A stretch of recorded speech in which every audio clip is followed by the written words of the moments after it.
The fluorescent lights buzzed overhead like insects trapped in glass, a sound Katie Morrison had stopped hearing 3 months ago but now registered the way some people noticed their own heartbeat during surgery. Mercy General's Trauma Bay 3 smelled of antiseptic and the faint metallic edge of blood being mopped from yesterday's crises, and she moved through it with a kind of precision that made experienced doctors unconsciously step aside. 3 months.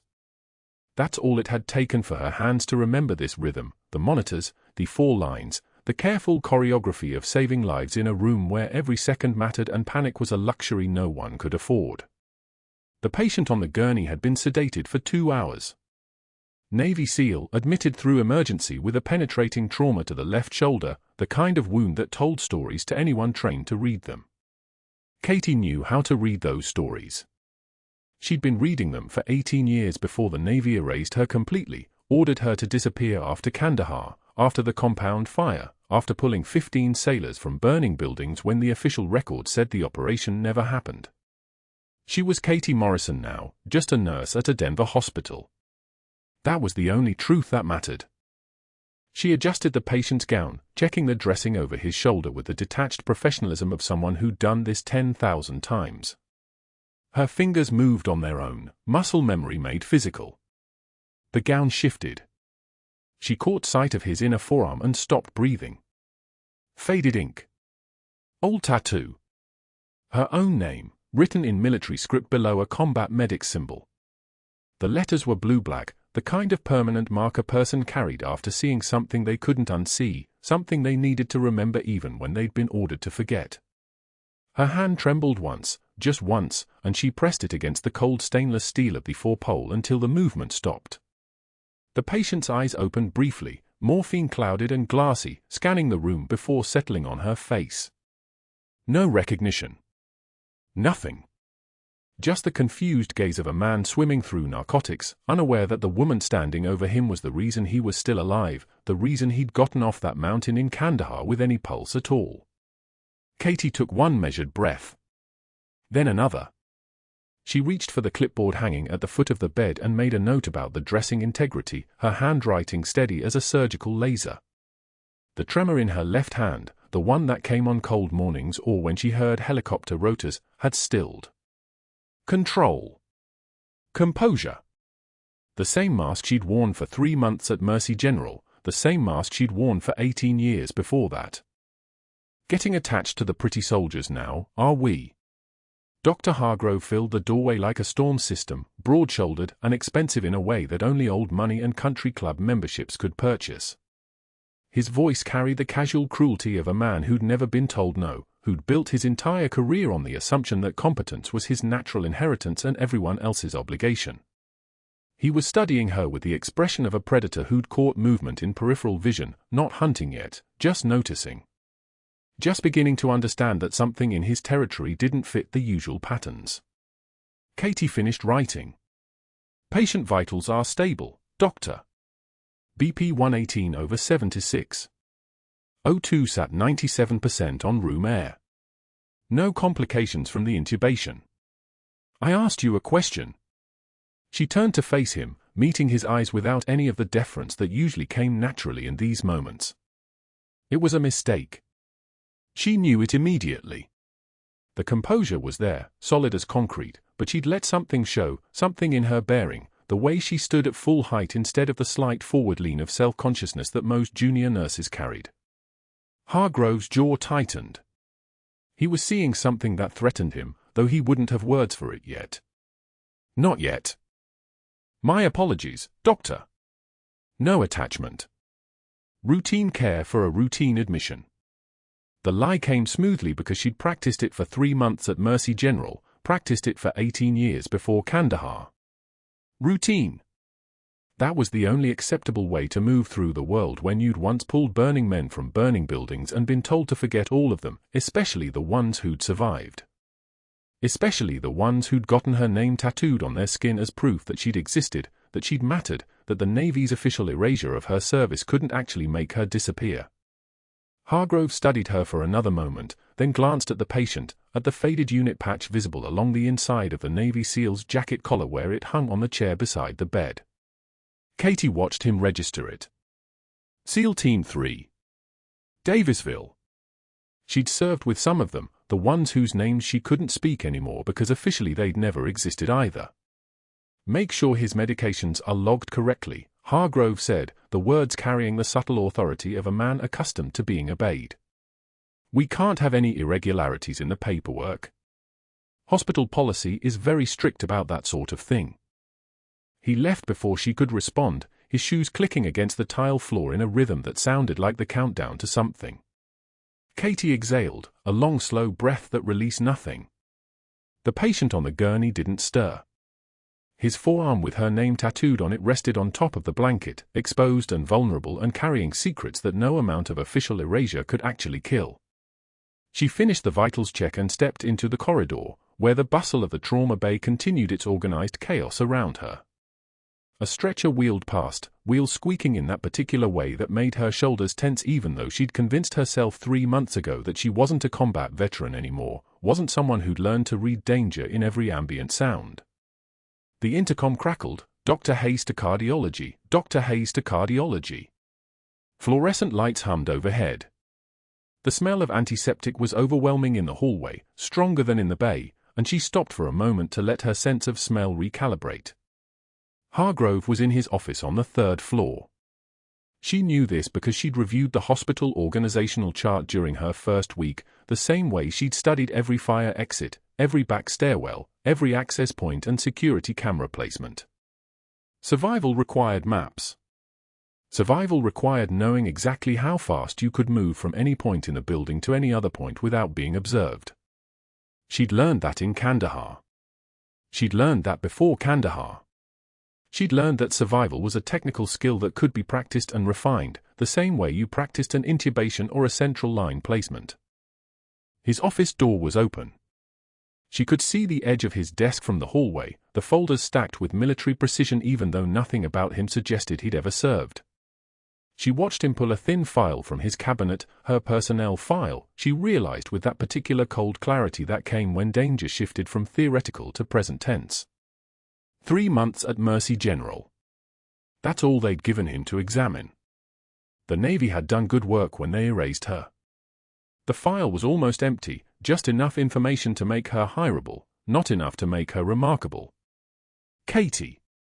Her supervisor, a nurse named Rodriguez with kind eyes and 19 years of emergency medicine experience, appeared beside her like manifesting from the air itself.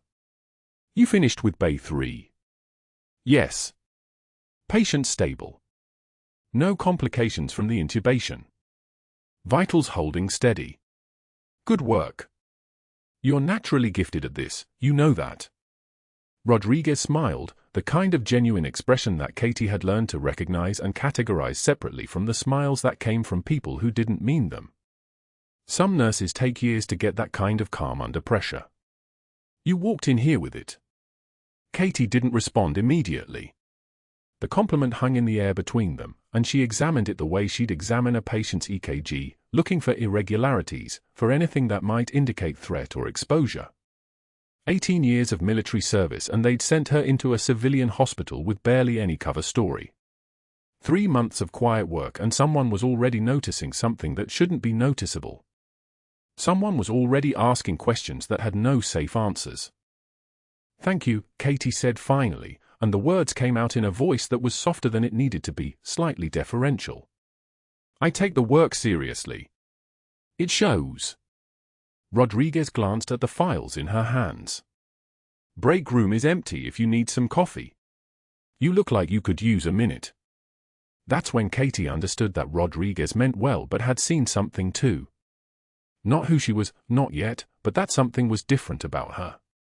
That the composure wasn't the natural gift of a naturally calm person. That it was armor. And armor, by definition, meant you were protecting something underneath. The staff lounge smelled like burnt coffee and the particular staleness that came from a room where tired people had been eating bad sandwiches for decades. Katie stood by the window, looking out at Denver stretching beneath gray October sky, and waited. She knew how this went. She'd been through variations of it before, with other doctors, other supervisors, other men who sensed something threatening in her quiet precision. The pattern was always the same. First came the noticing. Then came the noticing becoming opinion. Then came the opinion becoming action. Hargrove entered the break room like he owned it, flanked by two younger physicians who moved in his gravitational field the way planets move around stars. He was holding court even in this small space, his voice filling the corners like gas-seeking volume. She didn't turn. Didn't acknowledge the shift in the room's energy. Just stood at the window, nursing coffee that had gone cold sometime in the last 10 minutes and tasted like it. "I'll make you all a prediction," Hargrove announced, loud enough that everyone in the room would hear, especially the quiet nurse by the window who thought she was invisible. "Our newest hire, the timid little thing from the temp agency, won't last until November. Not that kind of work. These charity hires never make it.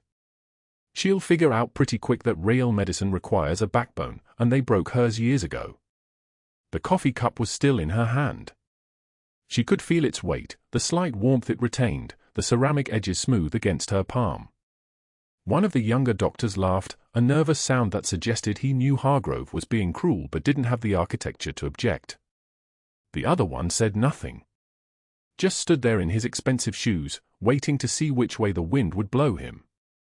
Katie set the coffee cup down on the window ledge with deliberate care. The clink of ceramic on plastic was barely audible, but in the sudden silence of the break room it sounded like a gunshot. She turned to face him.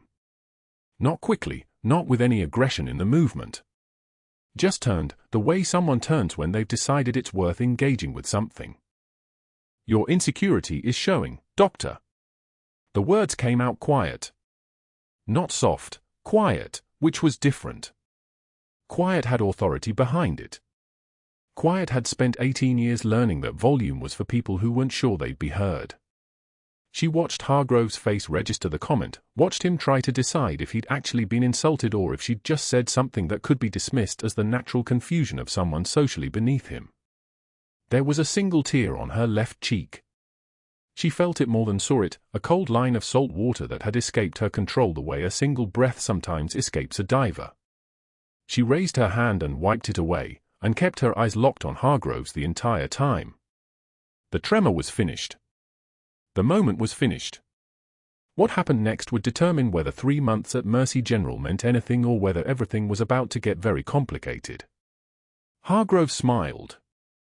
He shouldn't have. It was the smile of a man who'd interpreted her silence as confirmation of his diagnosis, the smile of someone who'd decided that a crying nurse was the same as a breaking nurse was the same as a leaving nurse. "I'm thinking November 1st, he said to his audience. "Anyone want to go in on the pool?" Katie finished her coffee, the cold coffee, the bad coffee, the coffee that tasted like every break room in every hospital she'd ever worked in. She walked past Hargrove without looking at him again, past the two younger physicians without acknowledgement, and went back to Trauma Bay 3 where the Navy SEAL still lay sleeping with her name tattooed on his forearm, a secret he didn't remember, a reminder she couldn't afford to forget. The rest of the shift would be routine. 14 more hours of careful precision and measured responses. 14 more hours of being the timid little thing from the temp agency that Dr. Hargrove had already decided to break. She would check the patient's vitals. She would change his dressing. She would document everything with a kind of accuracy that made her work indistinguishable from invisible. And she would wait. That's what Senior Chief Petty Officer Katie Morrison did. She waited for situations to develop. She waited for patterns to emerge. She waited for the moment when someone finally figured out exactly who they were actually standing next to. What she didn't know, what no one at Mercy General knew, was that within 5 hours, this patient would crash, and everything about her quiet life in Denver would detonate into something that would eventually bring the Pentagon calling. The cafeteria smelled like industrial tomato soup and shame. Katie pushed her tray along the stainless steel line, grabbed a salad, added a sandwich. The lunch rush at Mercy General happened in waves. 11:27 a.m. was the peak, when 30 nurses and residents and staff all collided at once. She'd learned to time her meals for the edges, but today she'd miscalculated. Dr. Hargrove sat 3 tables over, his white coat pristine, his shoulders squared like a man who'd never doubted his own importance. He was telling a story to 2 residents, his hand gesturing expansively across the table. Katie saw his eyes track her approach. saw the calculation happen behind them. She kept walking.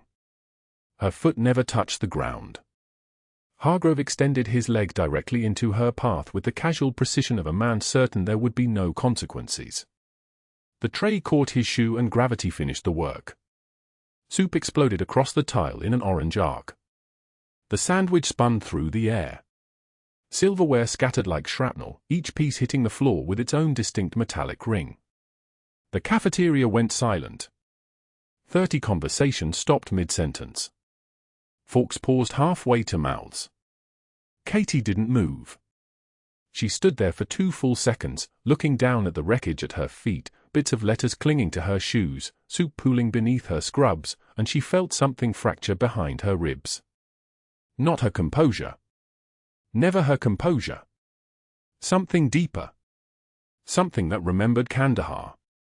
Something that remembered dragging a man through burning compounds while bullets rewrote the architecture of her shoulder blade. Clumsy, Hargrove announced, his voice carrying across the silent cafeteria like he was narrating a nature documentary. Maybe nursing isn't your calling, sweetheart. Some people just aren't built for this work. Katie knelt.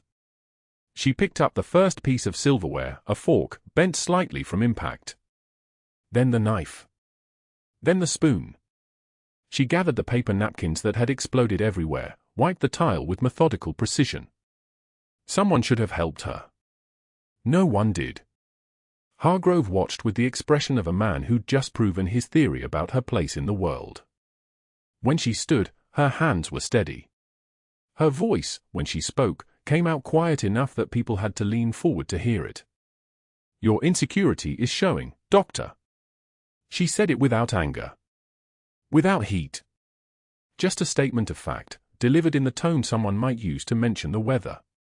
She made direct eye contact, the kind of eye contact that doesn't flinch, doesn't waver, doesn't contain anything resembling an apology.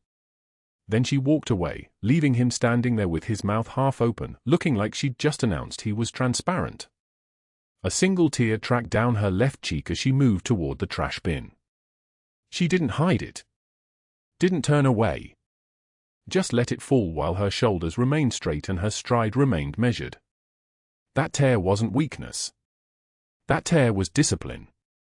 It was the sound of a woman who'd learned long ago that crying in public was a weapon only if nobody realized she was doing it intentionally. By 2:15 p.m. that same afternoon, Dr. Hargrove was no longer interested in theatrical humiliation. Something had shifted behind his eyes during that moment in the cafeteria. His face had flushed not just with embarrassment, but with the realization that Katie Morrison wasn't going to break. He made his first strategic move from his office on the 3rd floor, phone pressed against his ear, voice casual in a way that suggested he'd prepared this call carefully. On the other end was Derek Whitmore, the hospital board president, currently standing on the 10th green at Cherry Creek Country Club. Derek, it's Robert. Got a minute? Hargrove's tone was collegial. Concerned. The tone of one physician looking out for institutional quality. I need to raise some concerns about one of our new hires. Katie Morrison. Came to us 3 months ago from a charity placement program. Whitmore listened. Hargrove explained, carefully, methodically, how Katie's background seemed oddly compartmentalized. How her previous employment was difficult to verify. How her unusual composure under pressure might not be a virtue but a red flag. How suspicious it was that someone so young could be so unshakable in crisis situations. I'm not saying she's a problem, Hargrove said, which meant he absolutely was. I'm just saying her references were oddly vague. Employment gaps that don't quite add up. I thought you'd want to know. That phone call, placed at 2:17 p.m. on a Tuesday afternoon, activated a network. By 3:24 p.m., Hargrove was on his second call, this one to St. Francis Hospital in San Francisco, reaching the HR department with a request that sounded perfectly reasonable. He was hiring someone who'd previously worked there. Could they confirm her employment dates? The HR representative, a woman named Margaret Chen who'd seen this dance 100 times before, confirmed that yes, Katie Morrison had worked at St. Francis for approximately 18 months, departing in 2021. When pressed for specifics about her departure, Margaret's voice became exactly as vague as it needed to be. She left in good standing, Margaret said, which was the truth in the same way that the mission was successful could mean anything from we saved everyone to we saved who we could. There were gaps. Not explained gaps. Not explained away gaps. The kind of gaps that existed because someone had deliberately created them. Someone with federal authority. Someone who understood that certain people needed to disappear from certain systems while remaining visible to others. Hargrove hung up and smiled. By 4:45 p.m., he was making his third call, this one to Richard Ashton, a compliance investigator he'd retained for previous matters. Hargrove outlined what he wanted, a full audit of every procedure Katie Morrison had participated in during her 3 months at Mercy General. Every patient interaction. Every decision. Every deviation from protocol, no matter how minor. "I want to know everything," Hargrove said. "Build me a file. I want ammunition." It wasn't a request for institutional quality control. It was a request for a witch hunt dressed in bureaucratic language. Ashton understood this perfectly. He'd built files like this before. Files designed not to uncover genuine problems, but to create the appearance of problems. Files that would stand up in litigation because they'd been constructed from real incidents, just reframed with hostile intent. Meanwhile, Katie worked the afternoon shift unaware that her employment record was being excavated by 3 separate institutions. She moved through Mercy General's corridors with the kind of focused efficiency that had once been forged in places that didn't exist on any map. She checked vitals. She documented treatments. She moved through the hospital like she was reading a score everyone else was deaf to. At 5:40 p.m., she stopped by the SEAL patient's room. His condition remained stable, heart rate running steady at 78, oxygen saturation hovering at 96% on room air. The machines that monitored him produced their constant mechanical chorus, beep beep beep, steady and alive. She didn't speak to him. Just watched the telemetry monitor for a full minute, committing the rhythm to memory. The way his chest rose and fell. The angle of his arm. The fact that his left forearm was covered, partially hidden beneath the hospital gown, but she could see enough of the tattoo to know it was her name. Senior Chief K. A. Morrison. Letters arranged in the precise military font of someone who'd had work done by a professional. The floor nurse called her name from the station. Katie turned away from the window, away from that impossible connection she couldn't acknowledge, away from the young Navy SEAL who would carry her name on his skin for the rest of his life without knowing why. She'd worked through the impossible before. She could work through this too. At 6:15 p.m., as Katie prepared to leave for the day, she made a decision that would echo through the next 12 hours. She didn't go home. Instead, she stayed on the floor an extra 40 minutes, reviewing the SEAL patient's latest labs, watching the monitor, listening to his breathing pattern through the open door. Muscle memory from Kandahar, you never left an asset unmonitored if something felt wrong.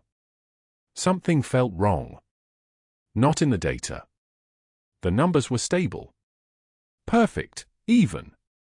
But there was a quality to his sleep, a kind of restlessness that suggested his body knew something his conscious mind hadn't registered yet. She increased the monitoring frequency in the system, flagged his room for more frequent nursing checks. It was a small thing. Probably nothing. But she'd learned in places that didn't exist that the small things often mattered most. The night shift arrived at 7:24 p.m. Katie briefed the incoming nurse, Amanda, competent and careful, with specific instructions. Watch his rhythm closely. His oxygen saturation's been drifting. Nothing critical, but I'd rather be wrong about nothing than right about something. Amanda nodded. She understood the language of people who'd seen things. She didn't ask questions. Katie left Mercy General at 7:23 p.m., driving her 2015 Honda Civic through Denver streets toward her efficiency apartment in Capitol Hill. The car smelled like her, coffee and hospital hand sanitizer and something underneath, something that never quite washed out. Trauma lives in the fabric. She was stopped at a red light on 9th Avenue when a car backfired 3 cars ahead. The sound cracked through the evening like a gunshot, and her body didn't care what her mind knew. Every muscle went rigid. Her hands gripped the steering wheel hard enough that her knuckles blanched white. For exactly 3 seconds, Katie Morrison wasn't sitting in a Honda Civic at a red light in Denver. She was in a compound in Kandahar with rounds scoring the walls and a seal's blood soaking through her sleeves. Then the light turned green. Someone honked behind her. The present reassembled itself and she drove forward, breathing measured and controlled, the way she'd been trained. The way you learned when your survival depended on never letting anyone see that you were falling apart. She made it home. Made it to the bathroom. Turned on the cold water and let it run across her forearms, watching the scars that mapped the geography of her hidden history. The shrapnel scars from the initial breach. The knife wound from the exit. The burn marks from the flames when the compound went up. 18 years of service. 3 tours. 15 wounded sailors dragged through burning architecture. And one name tattooed on a SEAL's forearm, a name that belonged to a woman the Navy had officially declared didn't exist. At 9:56 p.m., while Katie sat in her apartment staring at nothing, Dr. Hargrove received an email from Richard Ashton. The preliminary file was already taking shape. 3 procedures flagged for questionable protocol adherence. 2 medication administrations noted as unusually rapid decision-making. Patient outcomes marked as suspiciously positive given severity indicators. None of it was technically false. All of it was deliberately weaponized. The file that would eventually recommend termination was already being built, brick by brick, fact by twisted fact. But at 10:34 p.m., a monitor in Mercy General's ICU began registering irregular rhythms. The SEAL patient's heart started throwing premature ventricular contractions. Benign at first. Then faster. Then more frequent. The machine's alarm began its escalating song, beep beep beep becoming beep beep beep beep, and Amanda, the night shift nurse, was already calling for the attending physician. What neither Katie nor Hargrove nor anyone else at Mercy General knew was that in exactly 5 hours and 17 minutes, everything about those carefully constructed plans would detonate into chaos. In 5 hours and 17 minutes, a Navy SEAL was going to crash, and Katie Morrison was going to save his life with a spinal needle and ultrasound guidance, and that act of heroism was going to trigger a series of events that would eventually bring military helicopters to the rooftop of a hospital in Denver. But first, there would be blood. And then there would be silence. And in that silence, the world would finally learn exactly who'd been standing in their cafeteria, picking up silverware, absorbing their contempt. Sometimes the bravest warriors carry stethoscopes, not guns. Katie's shift had ended at 7 o'clock, but she stayed. The evening staff had taken over, new faces in fresh scrubs, the machine of Mercy General grinding forward without her. She moved through the corridors like water around stone, present but unnoticed, making her way back to Trauma Bay 3 where the SEAL patient lay stabilized under the glow of monitors that beeped in steady rhythm. His chart clipped to the foot of the bed showed vitals that had stabilized hours ago, heart rate holding at 72, blood pressure climbing back to normal territory, oxygen saturation at 98% on 2 liters. He was breathing on his own now. His color had returned. The crisis had passed, but Katie stood in the doorway for a long moment anyway, watching the rise and fall of his chest, the way the monitors reflected in his closed eyes like green constellations. Hands that had held lives together across 2 continents knew when to hold and when to let go. She'd done what she came to do. She was preparing to leave when the elevator doors hissed open and a woman in dress blues emerged, uniform crisp as a blade, every movement precision-cut and deliberate. The woman walked toward Trauma Bay 3 like someone who owned the ground beneath her feet. Navy Lieutenant Sarah Chen. The name was embroidered above her chest pocket. Her cap was tucked under one arm, her dark hair pulled back in military regulation, her bearing so perfectly erect it looked like defiance. The moment her eyes met Katie's in the hallway, something electrical passed between them, the unspoken language of people who'd seen the same things, understood the cost, carried the same weight. Sarah Chen didn't introduce herself. She didn't ask Katie's name. She simply nodded, a gesture so small it was almost invisible, and entered the trauma bay where the SEAL patient lay. Katie remained in the doorway, watching as Sarah pulled a chair close to the bed and sat down, her hand finding her father's with the gentleness of someone who'd learned long ago that strength and tenderness weren't opposites. Through the window, Katie could see Sarah lean close, her lips moving soundlessly, the kind of conversation that didn't need witnesses. Katie understood. She'd had those conversations too, in field hospitals under fire, in barracks at 3 in the morning, in the spaces between words where the real communication happened.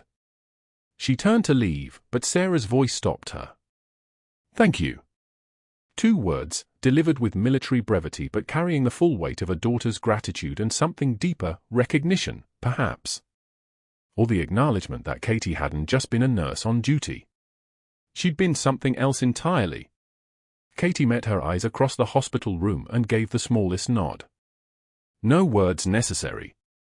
Some things didn't translate into language.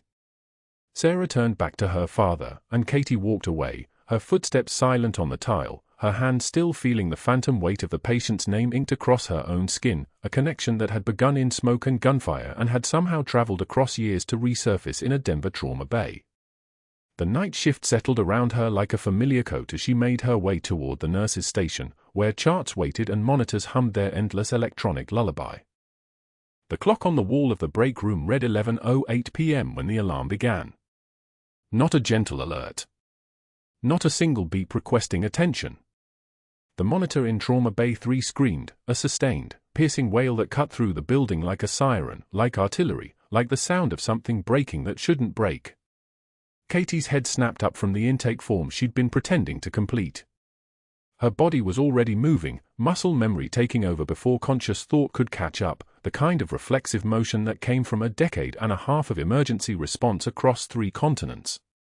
She was on her feet before the second alarm sounded, before the second nurse even looked up from her desk. The bay doors were 16 feet away. She covered them in 4 strides. The SEAL patient's monitor showed chaos, his heart rate climbing past 140, then 160, then climbing higher still, a frantic rhythm that looked like it was running away from itself. His blood pressure had collapsed, dropping from the stable 118/82 it had been hours ago to something that made the machine flash red numbers, 68/44 and falling. His jugular veins were distended, thick and pronounced above his collarbone like cords about to snap. His skin had shifted from pale to a grayish tone that meant his body was redistributing blood away from the periphery, trying to keep his vital organs perfused while everything else suffered.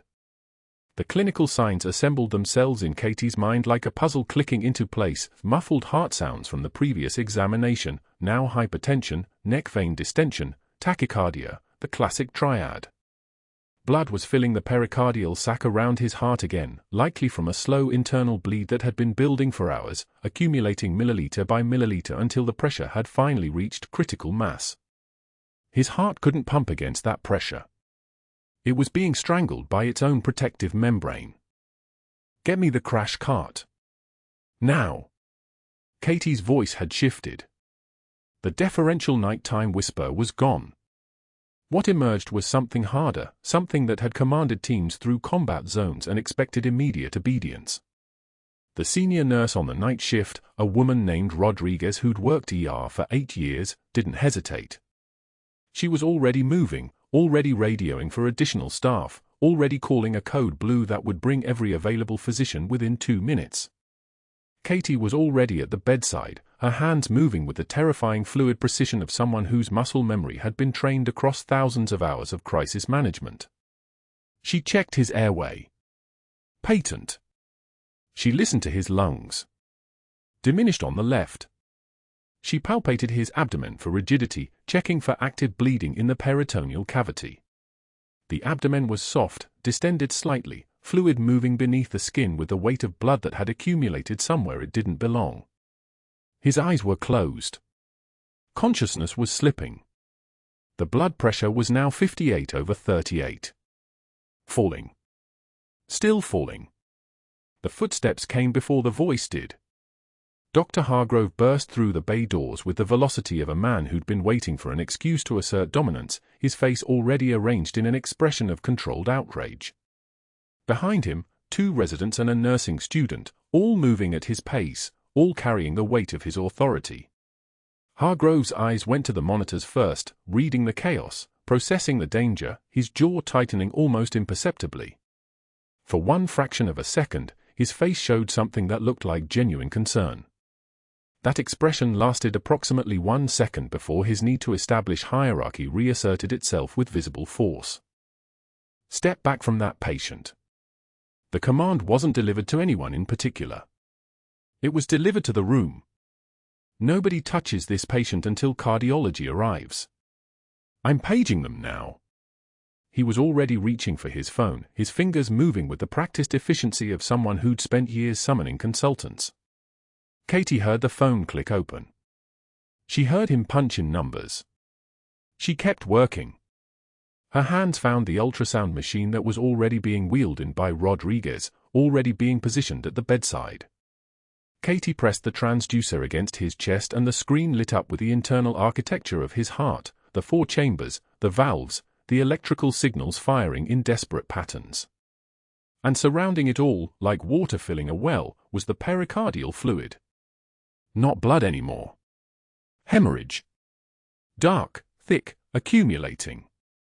Maybe 300 milliliters. Maybe more. Maybe enough to kill him in the next 6 to 8 minutes if it wasn't relieved. I said step back. Hargrove's voice had risen an octave. His phone was against his ear now, and she could hear the cardiology fellow answering from the other end, asking for patient details.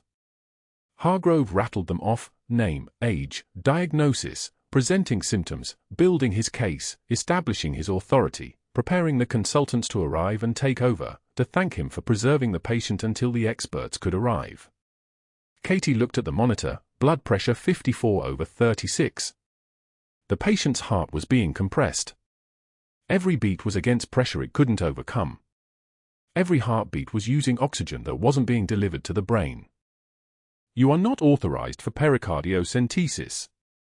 Hargrove had ended his phone call. He was moving toward Katie now, his body positioning itself between her and the ultrasound machine, between her and the patient, between her and any possibility of action.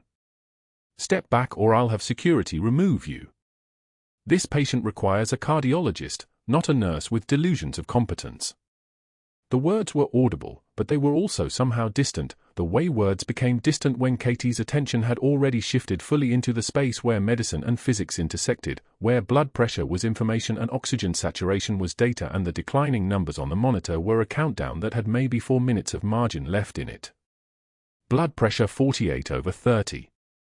Rodriguez's voice was steady. She was reading the monitors, tracking the deterioration, understanding what it meant. Heart rate 178. Dropping SATS, 88 and falling. Katie looked at Hargrove. She looked at the monitor. She took one measured breath, deliberate, controlled, the breath of someone who'd learned a long time ago that panic was a luxury that bodies didn't survive. Then she stepped around him. Not aggressively. Not with confrontation. Simply with the certainty of someone whose authority had come from somewhere older and deeper than a hospital hierarchy. Then remove me, she said quietly. It wasn't a request. It wasn't even defiant. It was simply a statement of fact delivered the way soldiers delivered facts when the situation had already decided the outcome. She was already moving. The spinal needle was already in her hand, 22 gauge, sterile, the kind of needle that looked impossibly small for such an important task. She positioned herself at the patient's bedside, her gloved hand identifying the anatomical landmarks, the xiphoid process, the angle of the ribs, the space where the pericardium had swollen with fluid that should not be there. Hargrove was shouting for security now. She could hear him on his phone, could hear the urgency in his voice, the rage barely contained beneath the professional veneer.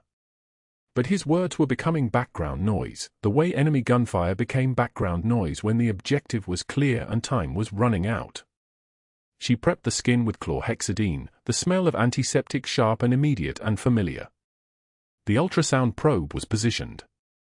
She could see the needle's trajectory on the screen, could see exactly where the fluid had accumulated, could see the heart beneath it all, compressed and desperate and fighting for oxygenated blood that wasn't being delivered.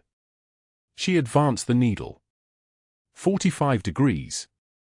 Below the xiphoid process. Through the skin, through the fascia, through the thin wall of the pericardium.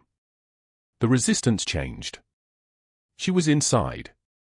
She withdrew the plunger slightly and blood came back into the syringe, not arterial bright red, but venous dark red, the color of accumulation, the color of pressure, the color of time running out. She drew it out. 25 ccs. 35 ccs. The monitor showed the change immediately. Blood pressure rising. 62/42. 68/46. Heart rate beginning to slow as the pressure around the organ decreased, as oxygen began to be delivered again, as life reasserted itself through simple physics and decades of training compressed into one moment of necessary action. 50 cc 60 cc. The monitor showed normal sinus rhythm stabilizing. The heart sounds were louder now, no longer muffled, the compressed sounds becoming crisp, becoming audible, becoming the sound of an organ that could breathe again. The blood pressure climbed 85/58. Then 98/64. The oxygen saturation rose 89%. 92%. 95%. Back where it needed to be. Back to the land of the living. The security guard arrived at the moment the blood pressure stabilized at 102/68. 2 security personnel, moving with the urgency that had been summoned by a physician's outrage, preparing to remove a nurse from a trauma bay. Katie finished her needle withdrawal, pressed a sterile dressing to the site, and stepped back from the patient's bedside with the composure of someone who'd completed a task and was now simply waiting for others to catch up to the obvious fact that the task had been necessary and successful. Rodriguez was already on the phone calling cardiology back. The residents were staring at the monitor, at the patient who'd been circling the drain 30 seconds ago and was now stabilizing. The security guards hesitated, uncertain of their mandate, looking toward Hargrove for guidance. Hargrove's face had gone the color of someone who'd just watched his authority get dismantled by a spinal needle and clinical necessity. His mouth was opening and closing without sound. His hand was still raised in a gesture that suggested he was about to say something, about to issue another command, about to reassert control. But the monitors told the only story that mattered. The patient was stable. His blood pressure was rising. His heart rate was coming down. The procedure that he'd forbidden had just saved a life that his waiting period would have lost. He stood there for approximately 3 seconds, looking at the monitors, looking at Katie, looking at the security guards who were now understanding that they'd been called for a situation that no longer existed. Then he turned away and walked toward the hallway. Katie heard the bay doors close behind him. She heard him on his phone, his voice low and controlled, the rage now weaponized and directed toward a new target, toward an objective that had nothing to do with medicine and everything to do with establishing dominance over someone who'd just proven they couldn't be dominated by hierarchy alone. "I want her badge deactivated," he said into the phone, his voice carrying through the bay doors like a promise. "Tonight." She performed an unauthorized procedure. I don't care what she had to do to save him. No protocol, no authorization, no excuse. Deactivate her now. The bay fell silent except for the monitors, except for the steady beeping of a heart that was beating normally again, except for the hiss of oxygen flowing through a patient whose blood was now circulating properly, whose brain was being perfused, whose lungs were inflating with air that would keep him alive. Rodriguez was watching Katie. The residents were watching Katie. Everyone in the trauma bay understood what had just happened, understood the cost of it, understood that sometimes the bravest thing a person could do was step across a line drawn by someone with institutional power and accept whatever came next. The monitor screamed. Once. Twice. Then the flatline shriek that turns a trauma bay into a cathedral of urgency. Katie's hands moved before her mind caught up. The SEAL patient's jugular veins distended like ropes beneath his skin, his blood pressure collapsing into territory that meant minutes, maybe less. 70/40. 60/30. The numbers falling like a broken elevator. Fluid in the pericardium. Blood pooling around his heart, squeezing it into submission. Tamponade. The heart can't fill. Can't pump. Can't save a life it can't reach. Get ultrasound to trauma 3, now, Katie said, her voice flat as river stone. Not a request. A statement of fact delivered by someone who had already decided the outcome. Dr. Hargrove materialized in the bay doorway, his face flushed, his mouth opening to assert the authority she'd violated 6 hours earlier when she'd operated on this patient without his approval. But Katie was already moving, 14-gauge angiocath needle loaded, her left hand finding the xiphoid process, her right hand steady as surgical steel. She didn't look at Hargrove. Didn't acknowledge him. Didn't ask permission she no longer believed he had a right to grant. The ultrasound tech, a man named Marcus with 12 years of experience reading cardiac anatomy, positioned the probe. The image bloomed on the screen. Pericardial effusion. Massive.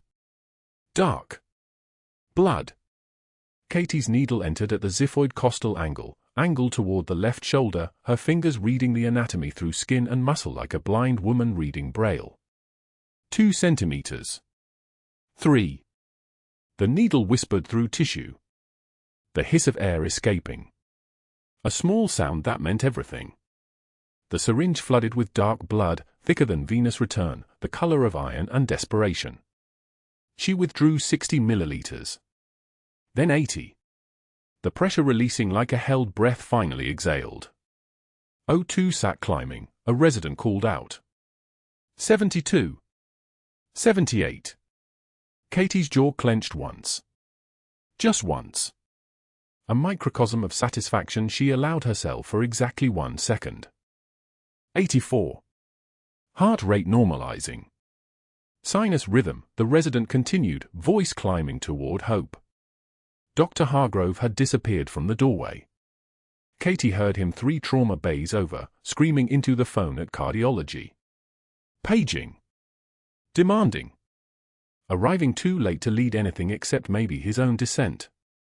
The senior cardiologist, Dr. Wesley Chen, who Katie had assisted on 4 cases, walked past Hargrove without acknowledging him, nodded once at Katie, and stood to watch the patient's vitals stabilize into something survivable. 5 hours later, at 4:52 a.m., a security guard with apologetic eyes knocked on Katie's shoulder in the break room where she was refilling her coffee for the 3rd time that morning, the caffeine hitting her nervous system like small controlled explosions of focus and dread. He didn't say anything at first. Didn't need to. The badge clipped to his belt and the folded paper in his other hand said everything. Chief of Staff wants you in his office, the guard said quietly. Now. The hallway felt longer than it should have been. The kind of length that only exists in moments before things break. Katie's boots clicked on the tile, a sound she'd been taught in Kandahar to recognize as the rhythm of power approaching, or leaving, or dying. Click. Click. Click. For steps to every second of the clock. The Chief of Staff's office smelled of mahogany and institutional failure. Behind his desk sat 3 people, the Chief of Staff himself, hospital legal counsel, and Dr. Hargrove with his arms crossed like a man guarding something too small to be worth protecting. Please sit, Katie, the Chief of Staff said, and that was when she knew the outcome had already been decided. First names meant mercy was off the table. The legal counsel opened a folder. Inside were 17 documented incidents. 17.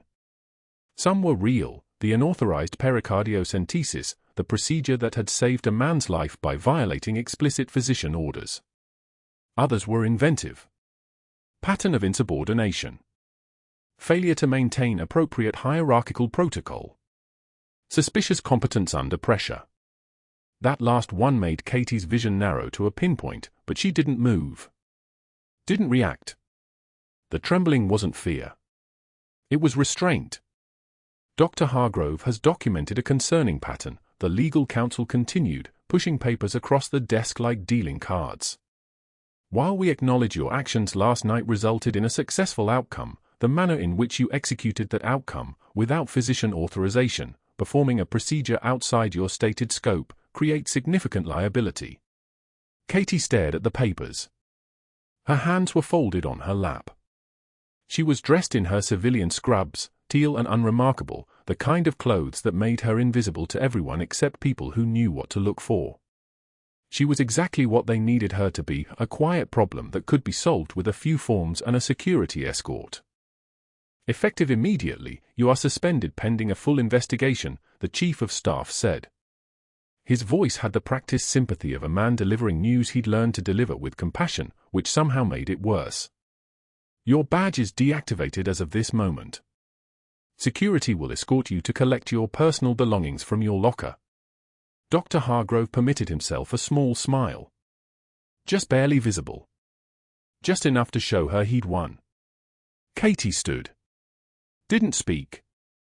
Nodded once, a gesture that looked like compliance and was actually just the absence of resistance. The security guard, the same apologetic one from before, walked her to the locker room. His name was Dave.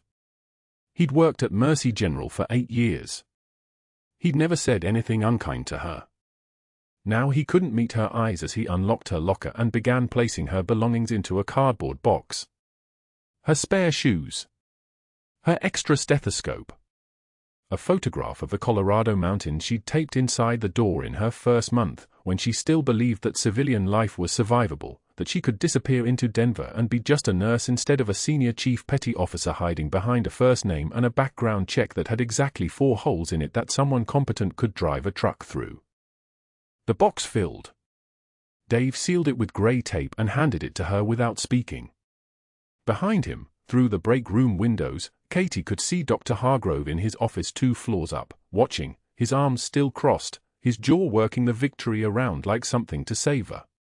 She drove across Denver in the pre-dawn gray, the city waking up around her, streetlights clicking off, early commuters getting coffee, the city stretching and groaning like something massive trying to remember how to breathe. Her apartment was 8 blocks from the VA hospital. She didn't go there. Instead, she turned left at the light and drove to the Veterans Affairs Medical Center, a building that held the ghosts of every field hospital she'd ever worked in, every tent where she'd triaged the dying and held the hands of men who couldn't hold their own anymore. The parking lot was already half full at 5:16 a.m. Veterans came early. They didn't sleep much. Katie walked through the automatic doors and into the waiting room, where the air smelled like stale coffee and something deeper, the smell of people who carried weight that had no shape to set down. An amputee in a wheelchair.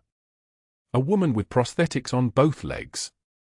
A man whose 1,000-yard stare suggested his wounds were the kind that didn't show on X-rays. A girl, couldn't have been more than 23, with burn scars running from her neck down beneath her collar. Katie sat in a plastic chair that had been sat in 10,000 times before and would be sat in 10,000 times again. The cardboard box with her civilian belongings sat on the empty seat beside her. A woman with a prosthetic leg and grey threading through her dark hair slid over one seat, bridging the gap. She was maybe 55, maybe older, the kind of age that comes from carrying things longer than the body was designed to carry them. "Rough morning?" the woman asked. Not prying. Just asking. Katie didn't answer immediately. When she did, her voice had changed. Had deepened.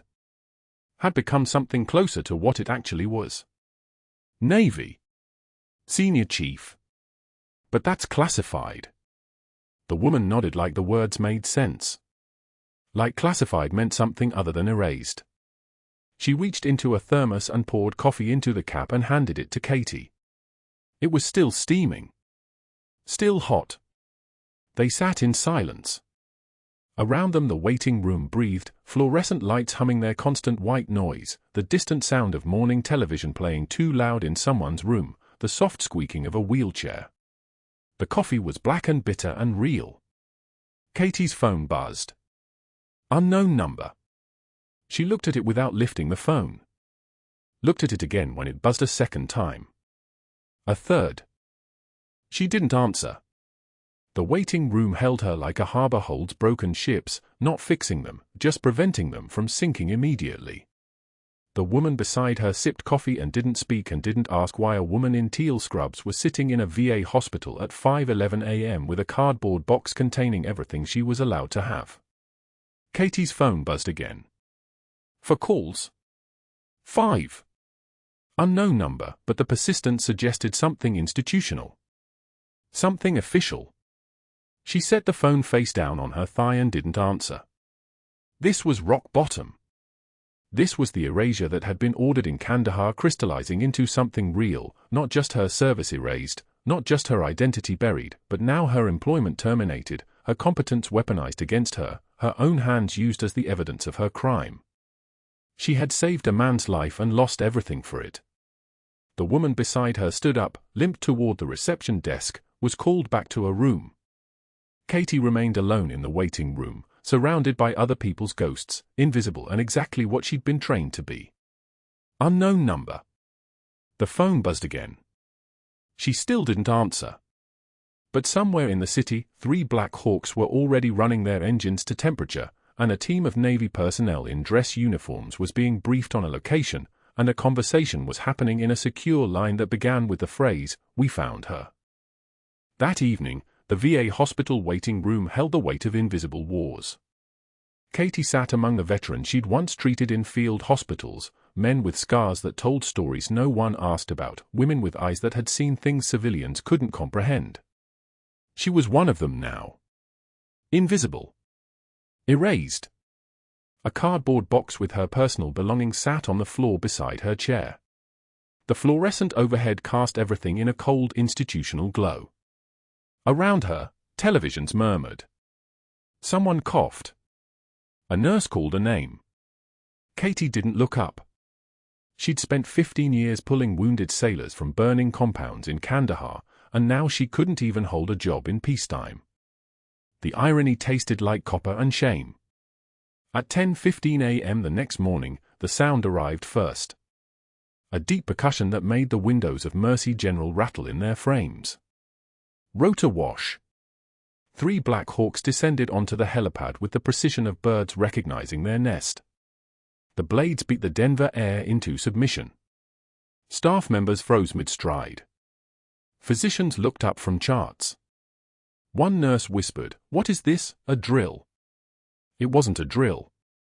A team of Navy personnel in dress uniforms, creases sharp as combat knives, ribbons bright as warnings, descended from the aircraft and moved through the emergency entrance with the kind of purposeful calm that made the entire hospital feel smaller. Senior Chief Katie Morrison, the lead commander's voice carried across the ER floor. Not a request. A command. "We're looking for Senior Chief Petty Officer Katie Morrison. By her call sign, Valkyrie 6. The words landed like a detonation. Nurses exchanged glances. A resident stepped backward. The commander's eye scanned the room with the patience of someone trained to search for things in darkness. His name was Commander Marcus Price. His uniform carried the weight of 23 years of service and the kind of bearing that made floors feel unworthy of his boots. In the SEAL patient's hospital room, his daughter rose from the visitor's chair like a fighter pilot executing an ejection sequence. Lieutenant Sarah Chen was dressed in her Navy dress uniform, the same uniform her father wore before he was wounded.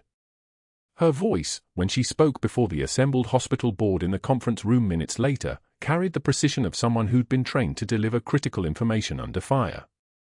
"My father was Chief Petty Officer James Chen," she began, each word placed like rounds on a target. "He was awarded the Silver Star for actions in Sanjin Valley, Helmand Province. 16 years ago. And the woman who saved his life was my father's commanding officer. Her rank was Senior Chief Petty Officer. Her call sign was Valkyrie 6. Her name is Katie Morrison. And she just got fired by this hospital for doing exactly what she was trained to do, save lives under impossible conditions." A trembling nurse entered the room carrying a courier pouch sealed with a Department of Defense security stamp. The document inside had been transported under federal protection protocols. Her hand shook as she withdrew the papers, not from fear, but from the weight of what they represented. 3 pages. Photographs of Katie in combat fatigues, 17 years younger, eyes steady as a surgeon's hands. Citations. Commendations. Records that officially did not exist until this moment. The nurse's voice wavered as she read, "Bronze Star with Valor for actions in Kandahar Province, August 2008. She paused. The room had gone dead silent. Purple Heart. 2 of them. Purple Heart, second award for wound sustained in combat operations. Another breath. Her voice grew stronger, as if the words themselves were giving her courage. Navy Cross. For extraordinary heroism. For leading a team of 15 sailors through enemy fire. For bringing every single one of them home. The SEAL team leader stepped forward, Petty Officer First Class Marcus Graves, callsign Reaper, who had served under Katie's command when she was something other than human, when she was a weapon with a conscience and a stethoscope. His voice was measured, each medal a sentence a nail in Hargrove's coffin. Bronze Star with Valor. He let it hang. The hospital board members exchanged looks. Silver Star. Dr. Hargrove's face was beginning to lose color. Purple Heart. First award. Hargrove's hands gripped the edge of the conference table. Purple Heart. Second award. The grip tightened. His knuckles white as bone. And the Navy Cross. For acts of gallantry that the military establishment classified so deeply that Senior Chief Morrison was ordered to disappear from official records entirely. Legally erased. For her own protection and ours. In the IT department on the third floor, Marcus Webb was already making the call. Webb was a Marine Corps veteran with 17 years of service and a conscience that didn't fit neatly into institutional silence. He'd been the one to notice the suspicious file deletion at 5:15 a.m. The attempted erasure. The cover-up. He'd been the one to preserve every frame. Now he was sitting across from Commander Price in the security office, laptop open, security footage playing on the screen in high resolution. The timestamp was clear, 11:33 p.m. Katie entering Trauma Bay 3. The monitor screaming. Hargrove frozen in incompetence. And Katie, steady, precise, hands moving like they'd done this 1,000 times in darkness and dust and the smell of diesel exhaust, inserting a spinal needle under ultrasound guidance. The hiss of air escaping from the pericardial sac. The monitor responding. The patient's oxygen saturation climbing, 68 to 75 to 82 to 91. Alive. Webb's voice was granite. At 5:15 a.m., Dr. Hargrove accessed the security system using his administrative credentials. He attempted to delete footage from 11:33 p.m. through 12:14 a.m.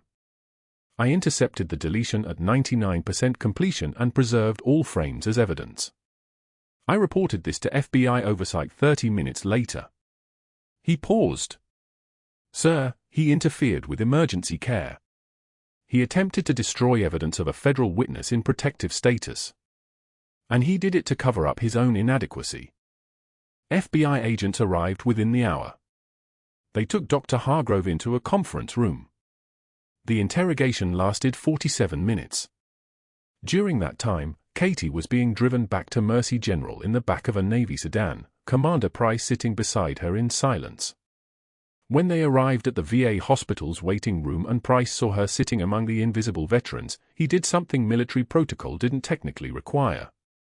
He saluted first. His right hand to his forehead. A gesture of respect that said, "You are not beneath me, you have always been above me, I am honored to serve in your presence." Katie stood slowly. Her hands didn't shake. Her eyes didn't betray the storm inside her chest. She returned the salute with the muscle memory of 1,000 mornings that had been erased from official record. "Permission to speak freely, Commander," she said quietly. Her voice had changed. It was lower now. Different. The voice of someone who had put down the pretense of civility and picked up the weight of her actual identity. "Always, Senior Chief," Price replied. Chief Chen was awake when they brought her to his room. His eyes had been unfocused for days, the morphine and trauma clouding everything. But the moment Katie stepped through the door, something shifted behind his pupils. Recognition. The tattoo on his forearm, her name in letters she'd never known he carried, seemed to vibrate with the force of memory finally connecting to the present. His voice was hoarse, barely above a whisper, but the words came with the force of a man who had carried them in his chest for longer than anyone realized. Valkyrie 6. "You found me again." His hand reached for the tattoo. His fingers traced the letters like they were sacred. Like they were the only truth that had mattered. Katie's hand covered his. Her voice steady. "We all did what we had to do, Chief."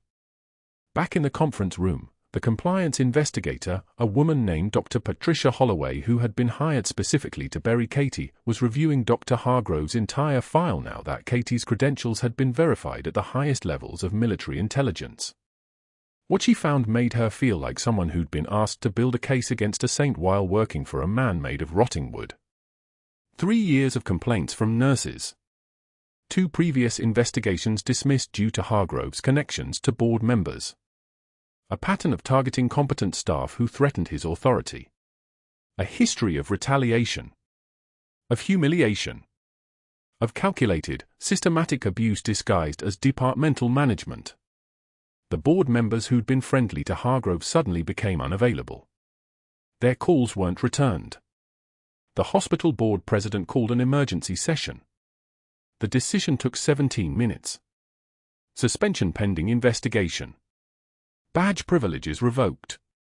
The state medical board opened a formal inquiry into his interference with emergency care, a federal offense when a witness under protection was involved.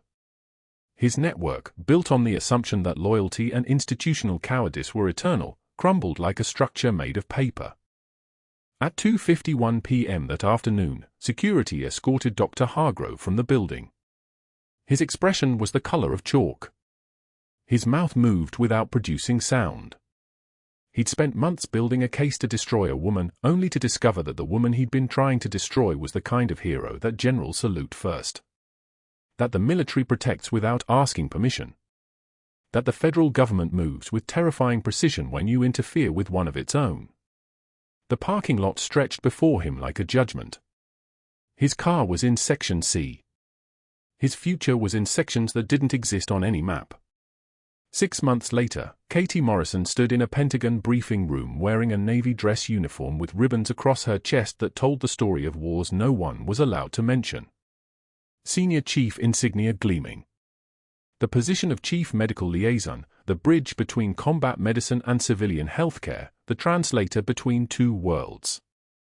The official record corrected. The erasure reversed. The hero recognized. Commander Price was there. Chief Chen was there, accompanied by Lieutenant Sarah Chen in her own dress uniform. The ceremony was brief and formal. Katie's voice, when she spoke, was the same voice that had ordered men under fire. Clear. Certain. Unshakable. For 17 years, I was ordered to disappear. To walk among civilians as if I'd never held their lives in my hands. As if I'd never bled for my country. As if I'd never been real. And then a man tried to take something from me that he didn't understand was sacred. He tried to destroy evidence of heroism. So the military came. Not with anger. With precision. That's the difference between those who have something to prove and those who have already proven everything. News footage was playing on a monitor in the background. Dr. Hargrove teaching CPR certification courses at a community college in Boulder. Minimum wage. His medical license suspended for 3 years. The announcer's voice detailed his crimes: interference with federal witness protection, destruction of evidence, pattern of workplace harassment, destruction of emergency equipment. The charges would stick. The bar would be permanent. Katie watched the footage without expression, then turned it off with the kind of finality that suggested she'd already moved past Hargrove entirely. He was a chapter. The book was still being written. The final scene came 3 weeks later. Katie walked through Mercy General's hallways in civilian clothes, a consulting badge around her neck.